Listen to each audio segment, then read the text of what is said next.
ये आकाशवाणी रायपुर है। प्रादेशिक समाचार बुलेटिन के साथ मैं शुभ्रा भट्टाचार्य।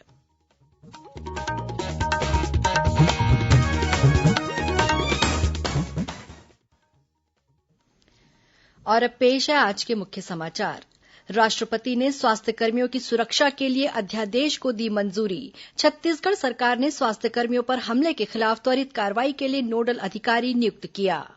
प्रधानमंत्री नरेंद्र मोदी कल राष्ट्रीय पंचायती राज दिवस पर देश की ग्राम पंचायतों को संबोधित करेंगे। अन्य राज्यों में फंसे हुए छत्तीसगढ़ के श्रमिकों और विद्यार्थियों को वापस लाने के लिए प्रयास जारी। मुख्यमंत्री ने केंद्रीय गृह मंत्री से की चर्चा। और अगले 24 घंटों के दौरान प्रदेश के एक दो स्थानों पर तेज हवाओं के साथ आकाशीय बिजली और ओले गिरने की चेतावनी।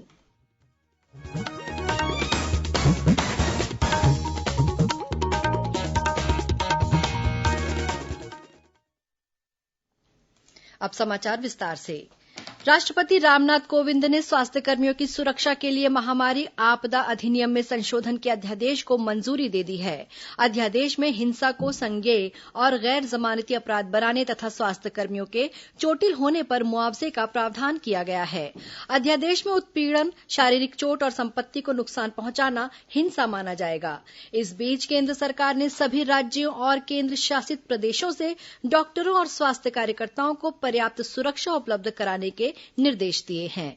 स्वास्थ्य कर्मियों को कुछ लोगों के हमलों का सामना करना पड़ रहा है। सभी राज्यों और केंद्र शासित प्रदेशों के मुख्य सचिवों को लिखे पत्र में केंद्रीय गृह सचिव अजय भल्ला ने लोगों के अनियंत्रित व्यवहार के कुछ घृणित उदाहरणों का उल्लेख किया, जहां डॉक्टरों और उनके परिवारों तथा रिश्तेदारों को ऐसे कोरोना योद्धाओं का अंतिम संस्कार करने से रोका गया जिनकी मृत्यु कोरोना वायरस के संक्रमण से होने का संदेह था। इसी तरह छत्तीसगढ़ सरकार ने भी सहायक पुलिस महानिरीक्षक स्तर के एक अधिकारी को नोडल अधिकारी नियुक्त किया है ताकि स्वास्थ्यकर्मियों पर हमले की शिकायत पर तुरंत कार्रवाई की जा सके। प्रधानमंत्री नरेंद्र मोदी कल राष्ट्रीय पंचायती राज दिवस पर देश की ग्राम पंचायतों को संबोधित करेंगे। वे पूर्णबंदी के कारण वीडियो कॉन्फ्रेंसिंग के जरिए इसमें हिस्सा लेंगे। श्री मोदी इस अवसर पर एकीकृत ई ग्राम स्वराज पोर्टल और मोबाइल ऐप की भी शुरुआत करेंगे। प्रधानमंत्री स्वामित्व स्कीम की शुरुआत भी करेंगे। वहीं प्रधानमंत्री इस महीने की 27 तारीख को सभी राज्यों के मुख्यमंत्रियों के साथ भी वीडियो कॉन्फ्रेंस के माध्यम से बातचीत करेंगे। कोरोना वायरस की रोकथाम के मद्देनजर प्रधानमंत्री की मुख्यमंत्रियों के साथ ये तीसरी वीडियो कॉन्फ्रेंस है। प्रधानमंत्री नरेंद्र मोदी ने आज सरगुजा जिले के पूर्व विधायक देवेश्वर सिंह से टेलीफोन पर बातचीत कर उनका हालचाल जाना। 85 वर्षीय देवेश्वर सिंह जनसंघ के समय 1967 से 72 तक विधायक रहे हैं। प्रधानमंत्री ने उनसे करीब 2 मिनट तक बात की और उन्हें अपना ख्याल रखने का आग्रह किया। केंद्रीय स्वास्थ्य मंत्रालय ने एडवाइजरी जारी कर सुझाव दिया है कि कोरोना वायरस के सील इलाकों के आसपास के अस्पतालों में आने वाले सभी मरीजों को कोरोना का संदिग्ध मरीज माना जाना चाहिए और जब तक उनके कोरोना मुक्त होने की पुष्टि न हो जाए तब तक उनकी ठीक से निगरानी की जानी चाहिए। स्वास्थ्य मंत्रालय के एक अधिकारी के मुताबिक सील्ड किए गए इलाकों से आने वाले मरीजों में कोरोना वायरस के लक्षण न हो तब भी उनका टेस्ट कराया जाना चाहिए। जारी दिशा निर्देशों के अनुसार कोरोना के पुष्ट मामलों के निकट संपर्क के लोगों को 7 सप्ताह तक हाइड्रोक्सी क्लोरोक्वीन दी जानी चाहिए। केंद्र सरकार ने कोरोना वायरस के कारण कठिन वित्तीय स्थिति को देखते हुए अपने कर्मचारियों के महंगाई भत्ते में वृद्धि पर रोक लगा दी है। कोरोना वायरस के कारण उत्पन्न संकट के मद्देनजर यह फैसला किया गया है कि 1 जनवरी 2020 से देय कर्मचारियों के महंगाई भत्ते की अतिरिक्त किश्त और पेंशन भोगियों को महंगाई राहत राशि का भुगतान नहीं किया जाएगा। 1 जुलाई 2020 और 1 जनवरी 2021 से देय महंगाई भत्ते और महंगाई राहत की अतिरिक्त किश्त का भुगतान भी नहीं किया जाएगा। हालांकि मौजूदा दर पर महंगाई भत्ता और महंगाई राहत जारी रहेगी। मुख्यमंत्री भूपेश बघेल ने केंद्रीय ग्रामीण विकास मंत्री नरेन्द्र सिंह तोमर को पत्र लिखकर महात्मा गांधी राष्ट्रीय ग्रामीण रोजगार गारंटी योजना मनरेगा के तहत श्रमिकों को मजदूरी भुगतान के रूप में खाद्यान्न प्रदान करने की स्वीकृति देने का अनुरोध किया है। मुख्यमंत्री ने पत्र में लिखा है कि मनरेगा के तहत मजदूरी राशि का भुगतान NEFMS के माध्यम से सीधे श्रमिकों के खातों में जमा होता है। कोरोना वायरस संक्रमण के मद्देनजर छत्तीसगढ़ में भी लॉकडाउन प्रभावशील है। प्रदेश प्रदेश में 31.5 लाख सक्रिय परिवारों के लगभग 62.5 लाख लोगों की आजीविका मनरेगा पर ही निर्भर है। मुख्यमंत्री ने कहा कि राज्य सरकार द्वारा कोरोना वायरस से बचाव के उपायों सहित मनरेगा के कार्य किए जा रहे हैं और इसमें लगभग 5 लाख श्रमिक प्रतिदिन काम कर रहे हैं। मजदूरों को मजदूरी राशि जमा होने के बाद अपने भोजन जैसी प्राथमिक आवश्यकताओं की पूर्ति के लिए पहले खातों से पैसा निकालने की आवश्यकता होगी, जिससे वे परेशान तो होंगे ही, साथ ही सोशल डिस्टेंसिंग के पालन में भी कठिनाइयां होंगी। मुख्यमंत्री ने यह भी कहा कि छत्तीसगढ़ में बैंक शाखाओं की कमी है और इंटरनेट कनेक्टिविटी की भी समस्या है। ऐसी स्थिति में मुख्यमंत्री ने मनरेगा श्रमिकों की मजदूरी की राशि राज्य शासन को उपलब्ध कराते हुए इसके एवज में उन्हें खाद्यान्न वितरित करने की अनुमति प्रदान करने का अनुरोध किया है, ताकि मजदूरों के लिए खाद्यान्न सुरक्षा सुनिश्चित की जा सके।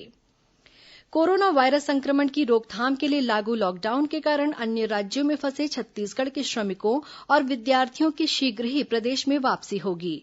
मुख्यमंत्री भूपेश बघेल ने इस संबंध में केंद्रीय गृह मंत्री अमित शाह से टेलीफोन पर चर्चा की और उन्हें श्रमिकों तथा विद्यार्थियों की समस्याओं से अवगत कराया। चर्चा के दौरान केंद्रीय गृह मंत्री ने मुख्यमंत्री को भरोसा दिलाया कि राज्य सरकार से इस संबंध में विधिवत प्रस्ताव मिलने पर त्वरित निर्णय लिया जाएगा। मुख्यमंत्री के निर्देश पर मुख्य सचिव आरपी मंडल द्वारा केंद्रीय गृह सचिव को इस संबंध में प्रस्ताव भेज दिया गया है। मुख्यमंत्री ने उम्मीद जताई कि अन्य राज्यों में लॉकडाउन के कारण फंसे छत्तीसगढ़ के सभी श्रमिकों और विद्यार्थियों की जल्द सकुशल वापसी होगी। राज्य सरकार ने लॉकडाउन के दौरान निजी स्कूलों में अध्ययनरत बच्चों से शुल्क लेने की कार्रवाई को स्थगित कर दिया है। वहीं बच्चों से शुल्क लेने की शिकायत पर 8 निजी स्कूलों को नोटिस भी जारी किया गया है। साथ ही निजी स्कूलों में कार्यरत शिक्षकों और कर्मचारियों को लॉकडाउन की अवधि का वेतन भी देने को कहा गया है। स्कूल शिक्षा मंत्री डॉक्टर प्रेमसाय सिंह टेकाम ने वीडियो कॉन्फ्रेंसिंग के जरिए पत्रकारों से बातचीत करते हुए यह जानकारी दी। उन्होंने बताया कि कोरोना वायरस संक्रमण के बाद सावधानी बरतते हुए सभी स्कूलों को 13 मार्च को ही लॉकडाउन की श्रेणी में ले लिया गया था। इस बीच स्कूल शिक्षा विभाग ने सभी जिला शिक्षा अधिकारियों को निर्देशित किया है कि सभी निजी स्कूलों से यह प्रमाण पत्र लिया जाए कि स्कूल प्रबंधकों द्वारा पालकों से फीस नहीं मांगी गई है।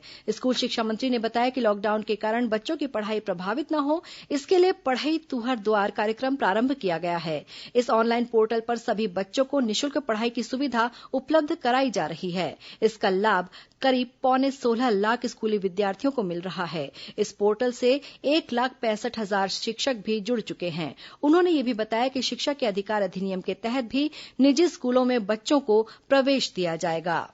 प्रादेशिक समाचार आप आकाशवाणी रायपुर से सुन रहे हैं। छत्तीसगढ़ की खबरों से है आपका वास्ता और खबरों की विश्वसनीयता से है हमारा वास्ता। आकाशवाणी समाचार रायपुर के प्रादेशिक समाचार बुलेटिन के साथ ही हमारे समसामयिक कार्यक्रम आप रेडियो के अलावा अपने मोबाइल पर भी सुन सकते हैं। आकाशवाणी समाचार फेसबुक, ट्विटर और यूट्यूब पर भी उपलब्ध है। हमारा Facebook page Chhattisgarh news on AIR, Twitter handle CGAIR news और हमारा यूट्यूब चैनल है छत्तीसगढ़ AIR न्यूज। तो अब रेडियो के साथ ही आपके मोबाइल के जरिए भी हम पहुंच रहे हैं आप तक। छत्तीसगढ़ की हर खबर के लिए सुनते रहिए आकाशवाणी समाचार। और अब आगे बढ़ते हैं बाकी के समाचारों की ओर। आकाशवाणी रायपुर का प्रादेशिक समाचार एकांश कोरोना महामारी से निपटने के लिए किए जा रहे प्रयासों पर एक विशेष कार्यक्रम प्रस्तुत कर रहा है। कोरोना से जंग जनता के संग नाम के इस विशेष कार्यक्रम की 7वीं कड़ी कल सुबह 10:30 बजे से प्रसारित की जाएगी। इसे छत्तीसगढ़ स्थित आकाशवाणी के सभी केंद्र सुबह 10:30 बजे एक साथ रिले करेंगे। इस कार्यक्रम की कल की कड़ी में राज्य की महिला और बाल विकास तथा समाज कल्याण मंत्री अनिला भेड़िया का विशेष साक्षात्कार भी प्रसारित किया जाएगा। लॉकडाउन के दौरान लोगों को परेशानियों को कम करने के लिए केंद्र सरकार उन्हें अनेक सुविधाएं उपलब्ध करा रही है। बिलासपुर के सरकंडा इलाके की रजनी यादव ने बताया कि उन्हें प्रधानमंत्री उज्ज्वला योजना के तहत 3 महीने तक मुफ्त गैस सिलेंडर के लिए राशि प्राप्त हुई है। उन्होंने इसके लिए केंद्र सरकार का आभार व्यक्त किया है। उज्ज्वला गैस से मेरे को मदद मिला है। 873 रुपए मेरा पैसा अकाउंट में आया था। मैं निकाल के अपना सिलेंडर भरवाई हूँ उज्ज्वला वाला का। लॉकडाउन में मेरे को 1300 का मदद मिला है। निराशी और सिलेंडर का करके मेरे को मिला। सरकार को धन्यवाद करती। इस बीच प्रदेश में सुपोषण अभियान के तहत बच्चों और महिलाओं को सूखे राशन का वितरण भी जारी है। आंगनबाड़ी कार्यकर्ताएं घर घर जाकर पोषक आहार पहुंचा रही हैं। बस्तर जिले में जगदलपुर के आंगनबाड़ी कार्यकर्ता कांता नायक ने बताया। कोरोना वायरस के वजह से हम लोग हर घर में जा रहे हैं, पोषण आहार का वितरण कर रहे हैं। सुपोषण योजना के अंतर्गत जो लाभार्थी है मध्यम गंभीर कुपोषित 1 से 3 साल के बच्चे लोग को और 0 से 1 साल के पोषक माताओं को दे रहे हैं और रेडी टू ईट का वितरण माह भर का प्रति हितग्राही को 4 पैकेट दे रहे हैं मात्रा के अनुसार। बीच बीच में जाके यही संदेश दे रहे हैं कि बच्चों को भी यही संदेश दे रहे हैं कि मोबाइल के माध्यम से हम लोग उनको अनौपचारिक शिक्षा का गीत, कविता, कहानी ऐसे सिखा रहे हैं और माता पिता को मोबाइल में भी डाल दिए हैं कि बचा हुआ वक्त में बच्चों को सिखाएंगे, ऐसा करके उनको बोल रहे हैं और साफ सफाई के बारे में बता रहे हैं। कोरोना वायरस की रोकथाम और लॉकडाउन के दौरान जरूरतमंद लोगों की परेशानियों को दूर करने के लिए राजधानी रायपुर सहित प्रदेश के सभी जिलों में अनेक कदम उठाए जा रहे हैं। बलरामपुर जिले में लॉकडाउन के दौरान लोगों को घरों में फल और सब्जियों की ऑनलाइन डिलीवरी शुरू कर दी गई है। सीजी हाट पोर्टल के माध्यम से कोई भी व्यक्ति घर बैठे ही फल और सब्जी निर्धारित दर पर प्राप्त कर सकता है। वहीं धमतरी जिले में भी सीजी हाट ऑनलाइन पोर्टल के जरिए लोगों को फल सब्जी की घर पहुंच सेवा दी जा रही है। इधर कोरोना वायरस के संक्रमण को लेकर हॉटस्पॉट के रूप में चिन्हित देश के कई शहरों में राजनांदगांव जिले के मजदूर और विद्यार्थी फंसे हुए हैं। सांसद संतोष पांडेय ने इन मजदूरों और विद्यार्थियों की सुरक्षा और सुविधा उपलब्ध कराने के साथ ही उनकी वापसी के लिए प्रशासन को पत्र लिखकर आवश्यक कार्रवाई करने का आग्रह किया है। इसी जिले के गंडई में मास्क का प्रयोग और सामाजिक दूरी का पालन नहीं करने के मामले में 60 से अधिक लोगों पर जुर्माना लगाया गया है। इसी तरह दुर्ग जिले के भिलाई नगर निगम क्षेत्र में प्रशासन ने लॉकडाउन के दौरान दिशा निर्देशों का उल्लंघन करने वाले 284 लोगों पर करीब 69,000 रुपए का जुर्माना लगाया है। वहीं बालोद जिला मुख्यालय के वार्ड क्रमांक 11 और गुंडरदेही निकाय क्षेत्र में कोरोना संक्रमण की रोकथाम के लिए एहतियात के तौर पर जिला प्रशासन द्वारा मॉक ड्रिल किया गया। रायपुर जिले में सार्वजनिक वितरण प्रणाली के अंतर्गत अंत्योदय, प्राथमिकता, निःशक्तजन, एकल निराश्रित और अन्नपूर्णा श्रेणी के राशन कार्डधारियों को आगामी जून माह का चावल भी निःशुल्क दिया जाएगा।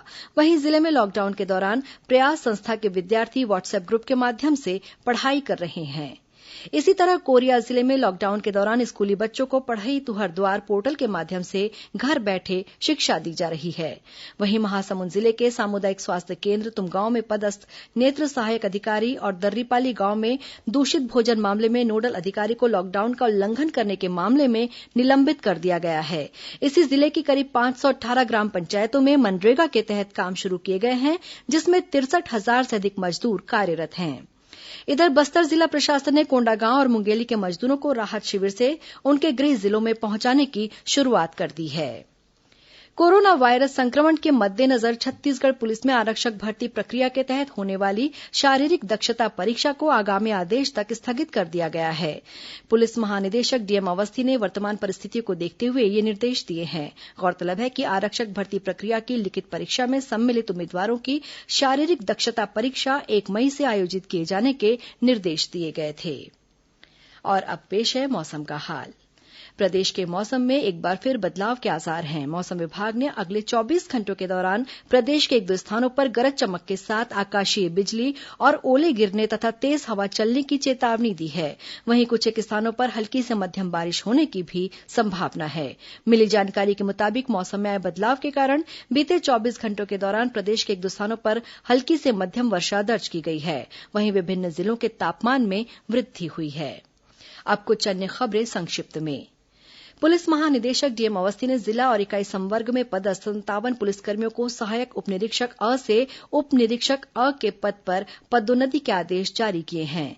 राजधानी रायपुर में नापतौल विभाग ने जांच के दौरान 7 व्यापारिक संस्थानों में निर्धारित मूल्य से अधिक सामग्री बेचने की शिकायत पर पीसीआर के तहत प्रकरण दर्ज किया है। श्रम विभाग के सचिव और नोडल अधिकारी के निर्देश के बाद भिलाई इस्पात संयंत्र में ठेकेदारों द्वारा नियोजित 269 श्रमिकों को करीब 34 लाख रूपये का वेतन भुगतान कर दिया गया है। कोंडागांव के कोतवाली थाना इलाके में पुलिस अधीक्षक ने निरीक्षण के दौरान ड्यूटी से अनुपस्थित पाए जाने पर उप निरीक्षक सहित 3 अन्य पुलिसकर्मियों को निलंबित कर दिया है। बीजापुर जिले की मृतक बालिका जमलो मड़कम की मृत्यु के मामले में तेलंगाना के संबंधित नियोजक और एजेंट के खिलाफ कोतवाली थाने में एफआईआर दर्ज की गई है। रायपुर जिले में मनरेगा के तहत जल संरक्षण के साथ ही हितग्राही मूलक कार्य को प्राथमिकता के साथ किया जा रहा है। जिले की 269 ग्राम पंचायतों में 500 से अधिक कार्य चल रहे हैं। महासमुंद जिले के बसना वन परिक्षेत्र के ग्राम बिजरा भाटा में वन विभाग की टीम ने छापामार कार्रवाई कर एक मकान से 11 नग सागौन की लकड़ी जब्त की है। केंद्रीय पंचायती राज मंत्रालय ने ग्राम पंचायत विकास योजना के बेहतर क्रियान्वयन के लिए कांकेर जिले के चारामा क्षेत्र की ग्राम पंचायत भिलाई का चयन पुरस्कार के लिए किया है। कवर्धा कोतवाली पुलिस ने नौकरी लगाने के नाम पर लोगों से ठगी करने वाले एक आरोपी को गिरफ्तार किया है। उसके पास से पुलिस आरक्षक की वर्दी सहित अन्य दस्तावेज और एक वाहन जब्त किया गया है। और गर्मी के मौसम में निस्तारी तालाबों को भरने के लिए जल संसाधन विभाग द्वारा रुद्री बैराज से महानदी मुख्य नहर में 500 क्यूसेक पानी छोड़ा जा रहा है। इस पानी से लगभग 243 तालाबों को भरा जाएगा। अंत में मुख्य समाचार एक बार फिर। राष्ट्रपति ने स्वास्थ्य कर्मियों की सुरक्षा के लिए अध्यादेश को दी मंजूरी। छत्तीसगढ़ सरकार ने स्वास्थ्य कर्मियों पर हमले के खिलाफ त्वरित कार्रवाई के लिए नोडल अधिकारी नियुक्त किया। प्रधानमंत्री नरेंद्र मोदी कल राष्ट्रीय पंचायती राज दिवस पर देश की ग्राम पंचायतों को संबोधित करेंगे। अन्य राज्यों में फंसे हुए छत्तीसगढ़ के श्रमिकों और विद्यार्थियों को वापस लाने के लिए प्रयास जारी। मुख्यमंत्री ने केंद्रीय गृह मंत्री से की चर्चा। और अगले 24 घंटों के दौरान प्रदेश के 1-2 स्थानों पर तेज हवाओं के साथ आकाशीय बिजली और ओले गिरने की चेतावनी। इसी के साथ प्रादेशिक समाचार बुलेटिन समाप्त हुआ। नमस्कार।